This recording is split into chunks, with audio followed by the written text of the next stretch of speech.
अखिलेश यादव जी की तरफ से, सभी उम्मीदवारों की तरफ से, जो हाल में बुलंदशहर में जो घटना घटित हुई है, जिस तरह हाथरस में एक पीड़ित परिवार को न्याय दिलाने के बजाय जिस तरह सरकारी तंत्र उनकी न्याय की गुहार की आवाज को दबाने में जुटा था, एक हृदय विदारक घटना यहां बीती है। मैं उस पीड़ित परिवार, हम सबकी ओर से उस पीड़ित परिवार की तरफ के प्रति संवेदना व्यक्त करना चाहता हूं और ये विश्वास दिलाना चाहता हूं कि जब हमारी सरकार आएगी जनता के आशीर्वाद से, क्योंकि किसी भी सभ्य समाज में जीरो टॉलरेंस होना चाहिए ऐसे जघन्य अपराधों के लिए, और ऐसे जघन्य अपराध रचने वालों को सख्त से सख्त कानूनी सजा मिलनी चाहिए।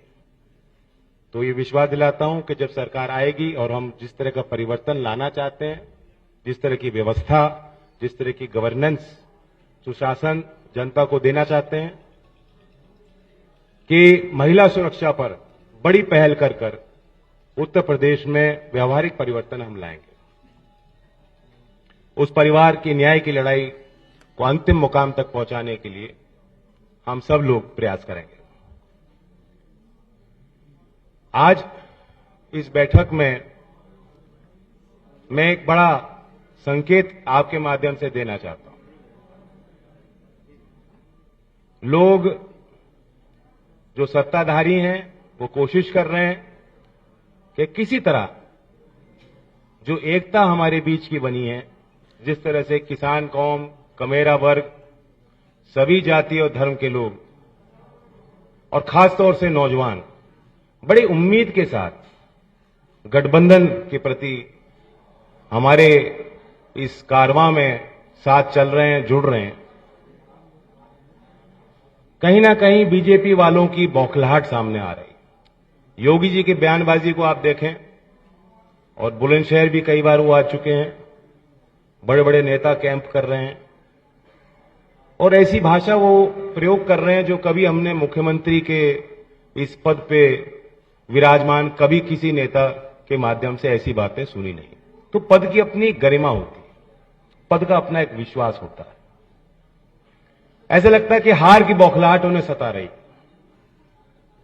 और आज तो कुछ मौसम भी बदला लग रहा है। लगता है कि गोरखपुर से उन्होंने कुछ कोशिश की है कि फिर दोबारा ठंड लौटे,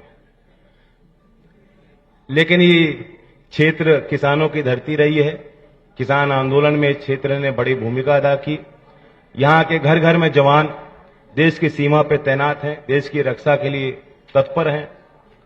तो हमारा तो खून भी गर्म है और देश के लिए सब कुछ न्यौछावर करने के लिए हम लोग राजी रहते हैं। तो हमें धमकी देना, इस क्षेत्र के मिजाज को मुझे लगता है योगी जी समझ नहीं पाए। वो जितना हमें धमकाएंगे और भड़काएंगे, हम उतने ही एक होंगे, संगठित होंगे और ताकतवर होंगे। इस चुनाव का मुद्दा साफ है, नौजवानों को नौकरी दिलानी है, स्वास्थ्य, शिक्षा, जमीनी मुद्दे हैं, उनको लेकर हम लोग चल रहे हैं साथ, और बहुत अच्छी व्यवहार जो अखिलेश जी लगातार कर रहे हैं, हमने अपने घोषणा पत्र में शामिल की हैं, उस पर भी अखिलेश जी बताएंगे। लेकिन सीधी सीधी बात है, किसानों को फैसला करना है और नौजवानों को फैसला करना है। ये वो सरकार है जिसने कीलें बिछाई, अवरोधक बनकर काम किया। ये वो सरकार है जो चुनाव के इसने बिल्कुल पूर्व संध्या पे भी जब बजट लाती है, किसानों के लिए कुछ नहीं। केंद्रीय बजट में आपने देखा होगा, अवलोकन किया होगा, मध्यम वर्ग, गरीब किसान के लिए इस पूरे बजट में कुछ नहीं। 34% तो नरेगा का बजट काट दिया। नरेगा वो योजना है जिसमें कम से कम कोविड के महामारी के दौरान जब लोग पलायन करके घर जा रहे थे, गांव जा रहे थे, कुछ ना कुछ आर्थिक सुरक्षा उनको दी गई, सहायता उनको दी गई, और 34% उस योजना का बजट काट दिया। एक भी बार वित्त मंत्री ने उस योजना का जिक्र अपने भाषण में नहीं किया। और शायद जब से निर्मला सीतारमण जी वित्त मंत्री बनी है, हालांकि उनका बजट भाषण जो है वो मुझे लगता है पीएमओ ज्यादा लिखता है, वो खुद तय नहीं करती। शायद जितने बजट भाषण दिए उन्होंने एक ही बार नरेगा योजना का जिक्र किया। तो उस गरीब वर्ग को उसके उत्थान के लिए हम फैसले लेगी और किसान को सम्मान मिले, सही समय पर भुगतान गन्ने की खेती कर रहे किसानों को मिले और कानून की व्यवस्था सख्त हो, इस ओर हमने बड़ा संकल्प लिया है। मैं फिर दोबारा स्वागत करता हूं अखिलेश जी का और मैं उनको आमंत्रित करता हूं कि आगे की जो है व्यवस्था वो देखें।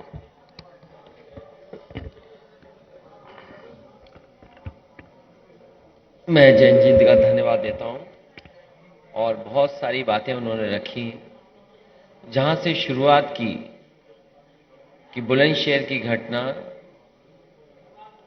आज पूरे उत्तर प्रदेश को चिंतित कर रही है और खासकर बेटियां, बहन ये सोच रही हैं कि लगातार सरकार ने ये कहा कि कोई भी बेटी अगर 12 बजे भी घूमना चाहेगी तो कहीं उसके साथ कोई घटना नहीं होगी। और सरकार के केवल मुख्यमंत्री नहीं बल्कि दिल्ली से गृह मंत्री से लेकर के जितने भी सरकार के लोग हैं, ये बताने में कहीं चूक नहीं कर रहे हैं कि कानून व्यवस्था आज उत्तर प्रदेश में सबसे आगे है। लेकिन लगातार जो घटनाएं हो रही हैं और आपके जिले में जो घटना हुई है वो हाथरस की घटना को याद दिलाता है। हाथरस की बहन के साथ जो हुआ, उसके परिवार के लोग चाहते थे कि अंतिम संस्कार उनकी मर्जी से हो जाए, लेकिन सरकार ने उसकी परवाह नहीं की। और वहीं बुलंदशहर में इतनी निंदनीय घटना हुई है, जघन्य अपराध हुआ है, अभी भी अपराधी घूम रहे हैं। अभी भी सरकार उस परिवार की मदद के लिए आगे नहीं आई है। दोषी कब पकड़े जाएंगे? हम यहां बैठे हमारे गठबंधन की तरफ से यही कहेंगे सरकार को कि दोषी जल्दी से जल्दी पकड़ें और कड़ी से कड़ी कार्रवाई हो। और जो सरकार आज मदद कर सकती है, सरकार मदद करने के लिए आगे आए। और जहां ये दावा करती है सरकार कि उसकी सरकार में बेटियां सुरक्षित हैं, कहीं कोई अपराध नहीं हो रहा है, कम से कम अब झूठ ना बोलना सरकार बंद कर दे। और अगर हम आंकड़े देखते हैं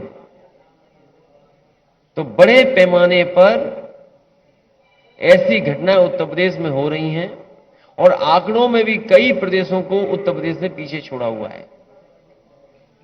जो सबसे अच्छी योजना थी पुलिस रिस्पांस सिस्टम डायल 100, नाम बदल करके 112 उसको कबाड़ा कर दिया, बर्बाद कर दिया। मैं आज भरोसा दिला सकता हूं, मैंने कल भी कहा कि पहले ये तय था कि 10 और 12, 15 मिनट में पुलिस पहुंच जाए मौके पर, और इसको धीमे धीमे और अच्छा करना था जिससे कि कम समय में पुलिस पहुंच जाए। समाजवादी सरकार और आरएलडी के गठबंधन की सरकार, सहयोगी दलों की सरकार बनती है तो भरोसा दिला सकते हैं कि चाहे गाड़ियां बढ़ानी पड़े और बेटियों बहन के लिए जिस तरीके से 1090 पावर वुमेन लाइन बनाई गई थी, अगर स्ट्रक्चरली चेंज करके बेटियों की सुरक्षा के लिए डायल 100, डायल 112 में ही कोई व्यवस्था करनी पड़ेगी तो की जाएगी। और वहीं गाड़ियों की संख्या विशेष बढ़ा करके सुरक्षा का माहौल बनाने का काम ये दोनों गठबंधन के लोग करेंगे। इधर मुख्यमंत्री जी की जो भाषा बदली है, पता नहीं मुख्यमंत्री क्यों भाषा बदल रहे हैं। और मुझे लगता है कि जो हवा चल रही है पहले चरण में, यहां के लोगों ने ऐसी हवा चलाई है कि भारतीय जनता पार्टी और खासकर मुख्यमंत्री जी, उनको समझ में नहीं आ रहा कि क्या कहा जाए। वो हमारे मुख्यमंत्री हैं, वो कोई कंप्रेसर थोड़ी है कि हमें ठंडा कर देंगे। हमारे बहुत सारे लोग हैं, जानते होंगे, फ्रिज में ठंडी चीज रखने के लिए कंप्रेसर होता है, कंप्रेसर खराब हो जाए तो क्या मुख्यमंत्री जी हमारे कंप्रेसर हैं? और जो लोग कह रहे हैं गर्मी की बात कर रहे हैं, हम उन्हें भरोसा दिलाना चाहते हैं कि गठबंधन की सरकार बनेगी तो भर्ती दी जाएगी, भर्ती खोली जाएगी। गर्मी नहीं, भर्ती। नौजवानों को भर्ती के लिए उन्हें देने का काम, उनको नौकरी देने का काम गठबंधन में होगा। और जिस तरीके से सरकार ने नौकरियां छीनी हैं, रोजगार छीने हैं, इस बार हर यूथ अपने बूथ पर भारतीय जनता पार्टी को हराने का काम करेगा। हमारे किसान दुखी हैं कि इस बजट में भी उनके साथ धोखा हो गया।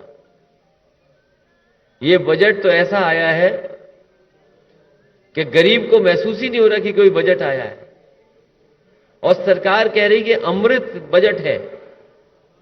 अगर ये अमृत बजट है तो इससे पहले क्या सब जहर वाले बजट थे? अगर ये अमृत बजट है भारतीय जनता पार्टी का, तो पिछले जितने भी बजट थे वो जहर वाले बजट थे क्या? और सुना है कि डायमंड सस्ता हो जाएगा। तो देखो गरीबों का कितना ख्याल रखा है इन्होंने। भारतीय जनता पार्टी कहती है इस बजट के बाद डायमंड सस्ता हो जाएगा। तो सोचो गरीब का कितना ख्याल रखा गया है। और जूते चप्पल सस्ते होने जा रहे हैं। ये देखो सरकार कितना ख्याल रख रही है। अपनी गलत नीतियों के कारण बड़े बड़े कारखाने बेच करके, बड़े बड़े उद्योग बेच करके, कोविड के समय न मदद कर करके सभी उद्योग कारखानों को चौपट कर दिया। तो लोग और नौजवानों के खासकर जूते चप्पल ही तो घिस रहे हैं अपने भाग्य को बनाने के लिए। ये सरकार किसानों की सरकार नहीं है। जहां आय दोगुनी की बात की, आज कमाई आधी हो गई है। और लगातार सरकार ने महंगाई बढ़ाई है। डीजल पेट्रोल की कीमत कहां पहुंच गई। और किसान को जब सबसे ज्यादा जरूरत खाद की थी तो खाद नहीं दे पाई, किसी फसल की कीमत नहीं दे पाई सरकार। इसलिए मैं कहना चाहता हूं कि आज वही 3 तारीख है। एक 3 तारीख ऐसी भी थी जिस दिन जीप से कुचल दिए गए थे लोग, किसान कुचल दिए गए थे। और अभी भी किसान भूले नहीं है वो। इसलिए मैं कह सकता हूं ये चुनाव किसानों के मान सम्मान का चुनाव ही है। इस बार जनता ने तय किया है भाईचारा बनाम भारतीय जनता पार्टी चुनाव है। लगातार हम लोग जगह जगह जा रहे हैं, जनता से अपील कर रहे हैं। और जो समर्थन मिल रहा है उस समर्थन से मैं कह सकता हूं सहयोग जो मिलने जा रहा है, इस बार ऐतिहासिक जीत आरएलडी और समाजवादी पार्टी के गठबंधन की होने जा रही है। इतना बहुमत, इतना समर्थन कभी नहीं दिखाई दिया होगा जितना इस बार दिखाई दे रहा है।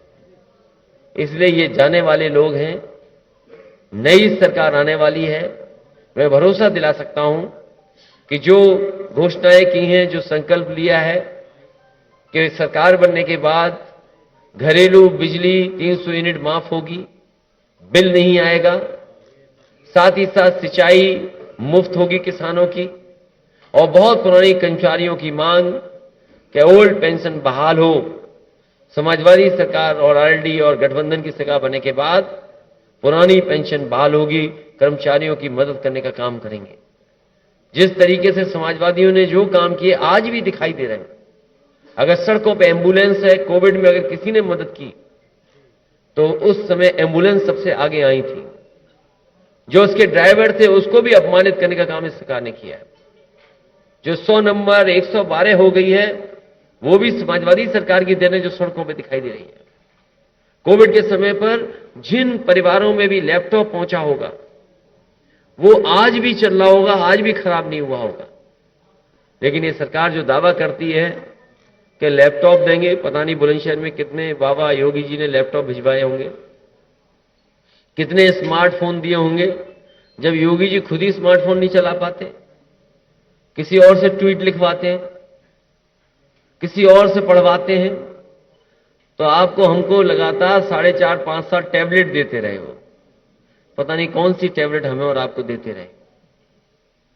इसलिए ये सरकार जाने वाली है। समाजवादियों ने जो जो अपने घोषणा पत्रों में लिखा था पहले, वो भी पूरा करके दिखाया था। कम से कम समाजवादी पार्टी का ये जनता में भरोसा है कि अगर समाजवादी पार्टी जो बात कहती है वो करके जमीन पर दिखाती है।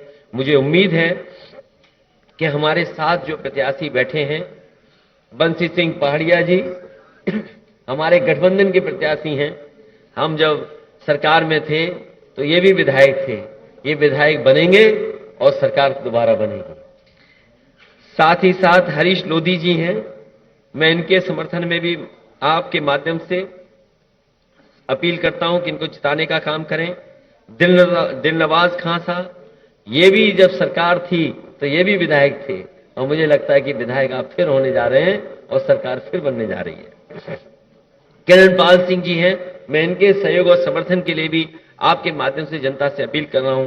के शर्मा जी जो गठबंधन के प्रत्याशी हैं, शरद पवार जी की पार्टी के प्रत्याशी हैं, मुझे उम्मीद है कि सभी लोग इनका भी सहयोग और मदद करेंगे, जिससे ये भी विधानसभा में पहुंच करके समाजवादी और गठबंधन की सरकार बनाएं। हाजी यूनुस साहब के समर्थन में मैं आप सबसे अपील करता हूं। राहुल यादव जो है समाजवादी पार्टी के प्रत्याशी, इनकी भी मदद करें। मैं दोनों जिलाध्यक्षों का धन्यवाद देता हूं, अरुण चौधरी जी और राहुल यादव जी, और इसके साथ हमारे संगठन और पार्टी के बहुत सारे पदाधिकारी हमें दिखाई दे रहे हैं, पूर्व अध्यक्ष भी दिखाई दे रहे हैं, जिम्मेदार कार्यकर्ता हैं, दोनों दलों के जिम्मेदार कार्यकर्ता, दोनों दलों के जिम्मेदार पदाधिकारी, मैं उन सब का धन्यवाद देता हूं। और इस भरोसे और इस उम्मीद के साथ कि चुनाव में वो एक एक बूथ पर मदद करने का काम करेंगे, अपने अपने प्रत्याशियों को जिताने का काम करेंगे। मैं प्रेस के लोगों का एक बार फिर धन्यवाद देता हूं।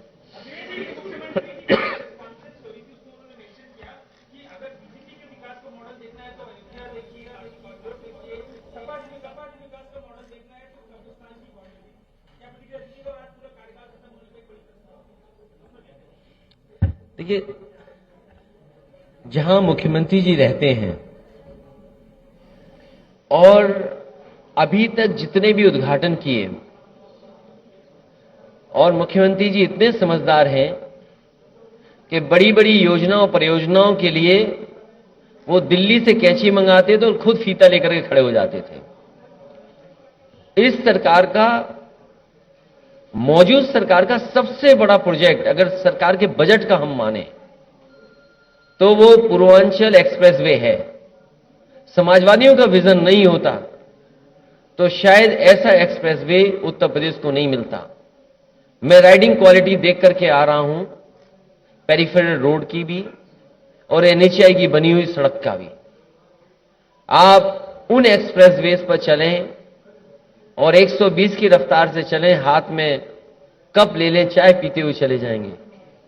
लेकिन अगर आप यहां के जो बने हुए भारतीय जनता पार्टी के सड़कें हैं, इनकी राइडिंग क्वालिटी ऐसी है कि अगर आप 40 से ऊपर 60 गए नहीं कि आपका पेट दर्द और कमर दर्द हो जाएगा। जहां पर मुख्यमंत्री जी बैठते हैं वो लोक भवन समाजवादियों का बनवाया हुआ है। जिस सोफे में वो तस्वीर आती है कभी कभी, वो समाजवादी सरकार का खरीदा हुआ है। जिस हेलीकॉप्टर से वो उत्तर प्रदेश का बहुत दौरा करते थे, वो समाजवादी सरकार में लिया गया है। जिस गाड़ी में वो लखनऊ में चलते हैं, जो आर्मर्ड है, उसको भी समाजवादी सरकार में लिया हुआ है। वो दिन रात समाजवादी मॉडल को ही देखते हैं, उनके पास कोई मॉडल नहीं है। जो गुजराती मॉडल था वो धोखा का मॉडल था, वो भ्रम का मॉडल था। लोगों ने देखा जब विज्ञापन आया जेवर के एयरपोर्ट का तो चीन का एयरपोर्ट की तस्वीर थी। फ्लाईओवर दिखाना था तो बंगाल का फ्लाईओवर दिखाया, कारखाना दिखाना पड़ा तो अमेरिका से कारखाना ले आए। तो इनसे ज्यादा झूठ कोई बोल नहीं सकता। और इस बार मैं कह सकता हूं कि बुल और बुलडोजर का उत्तर प्रदेश से पता नहीं लगेगा।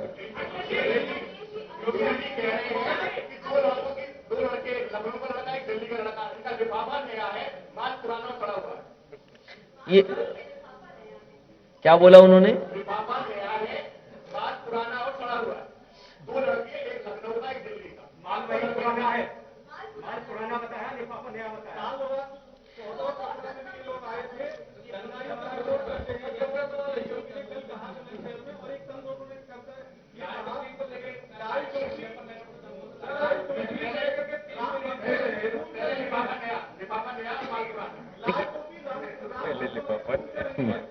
देखिए, मुख्यमंत्री जी कुछ भी कह सकते हैं, जिनको भारतीय जनता पार्टी ने पैदल कर दिया, किसने नहीं देखा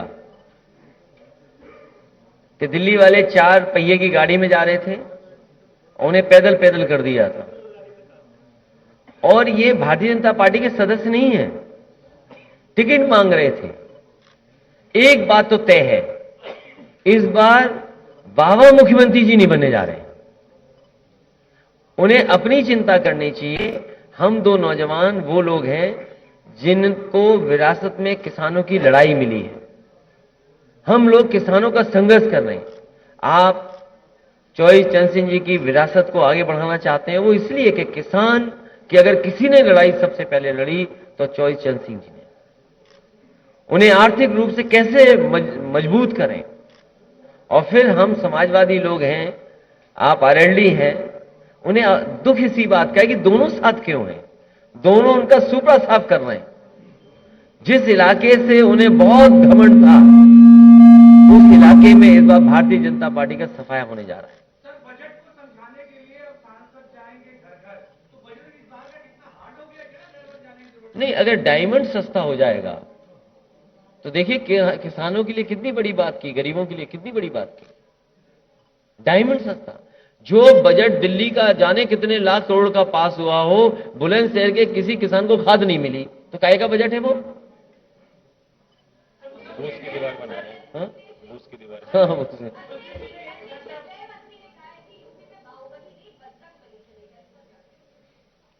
इसमें कौन खराब बात है? हमारे गांव में देखा हो, इतने बड़े बजरंगबली खड़े हैं। और अगर इतने बड़े बजरंगबली उनके घर में गांव में खड़े हो तो बता दो आप। सवाल वो नहीं है, सवाल ये कि किसानों को खाद मिलेगी कि नहीं मिलेगी। आपने कहा आय दोगुनी हो जाएगी किसानों की, आज भी आय दोगुनी नहीं है।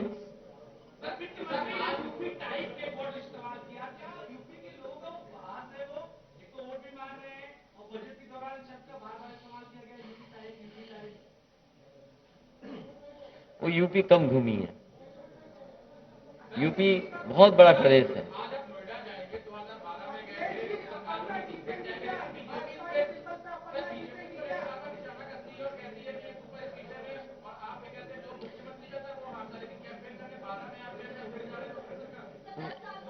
नहीं, सुपरस्टिशन ये है, अंधविश्वास ये है, धारणा ये है, लेकिन धारणा हमेशा तोड़ी गई है।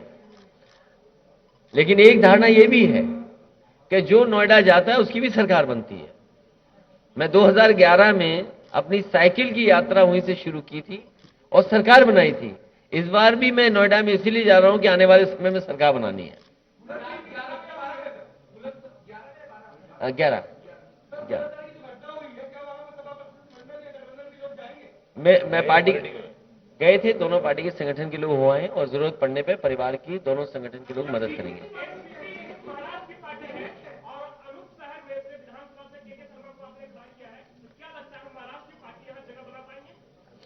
ये गठबंधन के प्रत्याशी हैं, समाजवादी पार्टी, आरएलडी और एनसीपी के प्रत्याशी हैं। जगह नहीं, जीत के जा रहे हैं।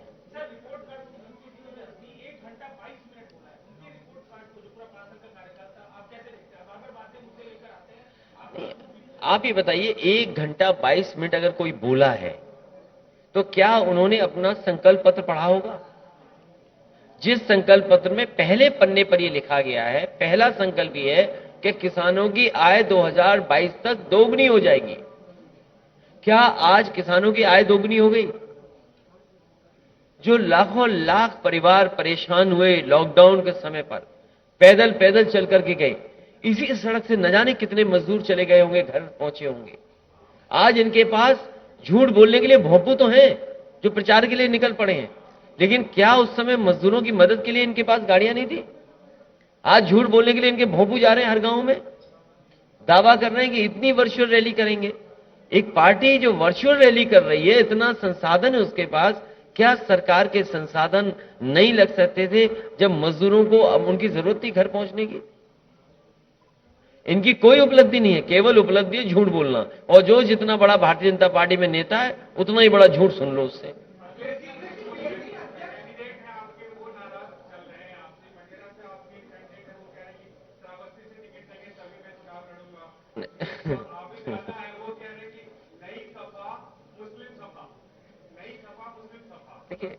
ए के बारे में तो मैं कह सकता हूं थोड़ा दूर भेज दिया उन्हें। वो चाहते हैं करीब में ही चुनाव लड़ लें, वो विचार करेगी पार्टी। टिकट तो नहीं काटी उनकी। सर आपकी पार्टी को योगी जी तमंचावादी पार्टी कहती है और साथ ही ये कहती है अलीगढ़ में हम डिफेंस कॉरिडोर बना रहे हैं और वहां का जो तोप का गोला छूटेगा वो सीधा पाकिस्तान में बर्बादी करेगा और हिंदुस्तान को उसमें खुशहाली आएगी। तो कैसी खुशहाली आएगी? क्या किसने कहा? किसने? योगी जी ने कहा था कि हम अरे तुम उनकी बात मान ली है कि तोप बन गई? अरे भाई पत्रकार साथी, योगी जी की बात मानने लगोगे तो न जाने कहां चले जाओगे तुम। उन्होंने कहा तोप बनेगी, बन गई क्या अलीगढ़ में तोप? हमारे यहां कह रहे थे झांसी में मिसाइल बनेगी, झांसी वाले आज भी इंतजार कर रहे हैं कि मिसाइल कब बनेगी। जमीन ले ली, बाउंड्री, जमीन नहीं ली गई, बाउंड्री तक नहीं बनी, और आप इनकी बातों का भरोसा मान रहे हो। अरे इनसे कहो कि भाई बुल हटा दो सड़क से। मिसाल के तौर पे बन गई और वहां तोप का गोला छूट गया तो खुशहाली कैसे इंडिया में आएगी ये बताइए। उनका क्या मामला है? तुम क्यों उनकी बातों को मान रहे हो? आप इनकी बातों को मत मानिए। अरे गठबंधन ही तो सहयोग है एक दूसरे का। नहीं, इसके अलावा जरूरत नहीं पड़ेगी।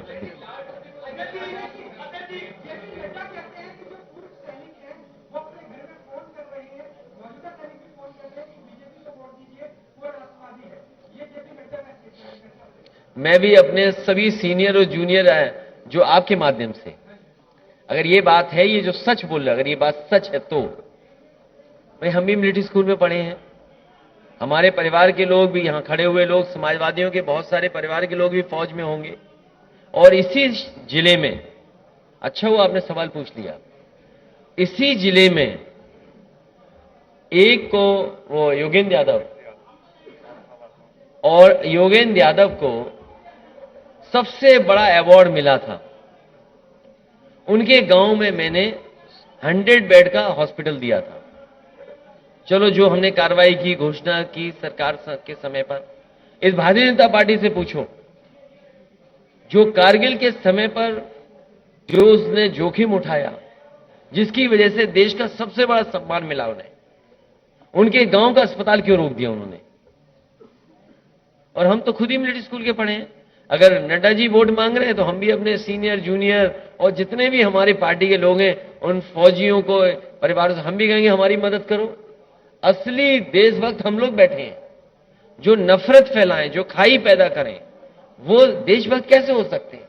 जो समाज में झगड़ा कराएं, वो भेदभाव की नजर से देखें।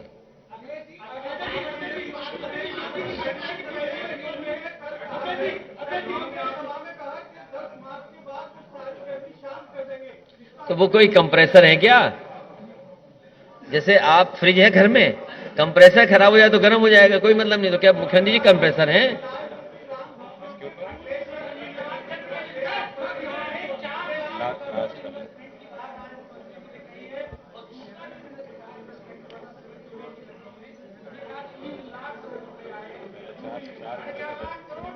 देखिए, ये तीन आना का झूठ या 2 आने का झूठ कहावत है।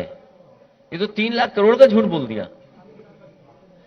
उत्तर प्रदेश में जो एमओयू साइन हुए थे, वो कहीं इन्वेस्टमेंट नहीं आया। अगर बुलंदशहर में कोई बड़ा कारखाना लगा हो तो बताओ।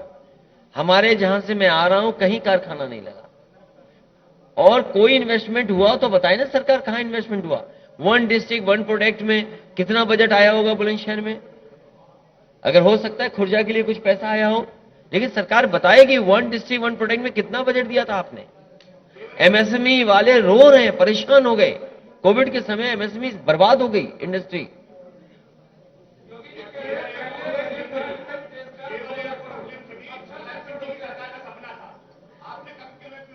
नहीं, हाँ, ये मैं इस पत्रकार साथी का धन्यवाद देता हूं कि इन्होंने जो बात की है, जेवर बहुत पुरानी परियोजना है। समय पे सरकारें आई, उन्होंने उस परियोजना को आगे बढ़ाया, और बीच में बहुजन समाज पार्टी की सरकार उस समय भी बहुत आगे बढ़ा। जब समाजवादी सरकार पिछली थी तो जो एनओसी मिला है, मैंने 3 एयरपोर्ट की एनओसी मांगी थी कि इंटरनेशनल एयरपोर्ट बनाए जाएं। एक हिरणगांव फिरोजाबाद में, जो आगरा के लिए था एनओसी। दूसरा, क्योंकि वो जेवर का और इसका मांग रहे थे, तो मैंने सैफई का भी दिया कि अगर इंटरनेशनल एयरपोर्ट बनाना चाहते हैं आप, तो ना हिरणगांव उन्होंने दिया, जो एनओसी मिला है वो समाजवादी सरकार के समय पे ही एनओसी मिला, और अगर एनओसी दे दिए गए होते तो शायद उत्तर प्रदेश में और एयरपोर्ट बन गए होते।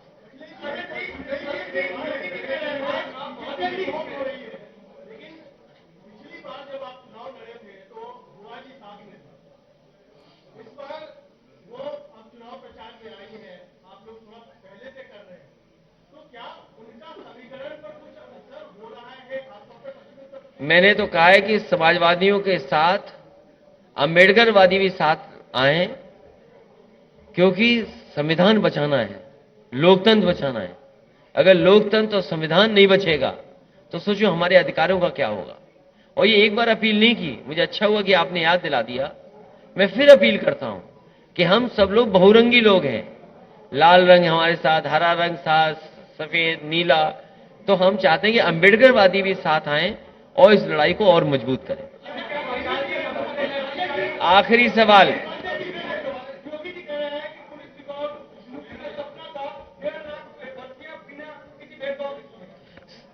आने वाले समय में भर्तियां और बड़े पैमाने पर होंगी। जो फौज की भर्ती थी, रुकी पड़ी है, बहुत वर्षों से नहीं हुई है, उसको भी आगे बढ़ाने का काम करेंगे। और जितने भी रिक्त पद हैं सरकार में, लगभग 11 लाख रिक्त पद हैं सरकारी, वो खाली हैं। वो आखिरकार सरकार ने क्यों नहीं भरे? तो कहीं ना कहीं जितने भी सरकारी रिक्त पद हैं उनको भरा जाएगा समाजवादी सरकार।